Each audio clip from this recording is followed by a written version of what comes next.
నిలబడగలను, లేదంటే కింద పడతా, ఎందుకు పనికిరాను. సో విశ్వాసం అనేది అంత స్ట్రాంగ్గా ఉండాలి.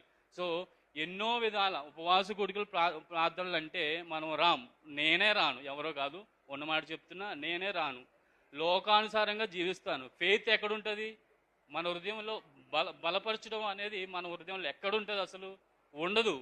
సో విన్నవి ఈ మధ్య మనకి లైవ్ టెలికాస్ట్ అవుతుంది, దాని ద్వారా అయినా కూడా కొద్దిగా బలపరచబడాలి. ఎందుకంటే వాక్యాన్ని వినాలి. మనం ఇక్కడే ఆహారం తింటున్నాం, ప్రతి వారం మటన్ బిర్యానీ, చికెన్ బిర్యానీ తింటున్నాం, బయట ఎక్కడో తినలేం అలాంటివి. బయట బావర్చీలో కానీ ప్యారడైస్లో తినేవి అవి వేరు. వాక్యం అనేది నిజంగా బలంగా దృష్టిగా నీలో నిలబడింది అనుకో, ఎదుటోడు ఐఏఎస్ ఆఫీసర్ అయినా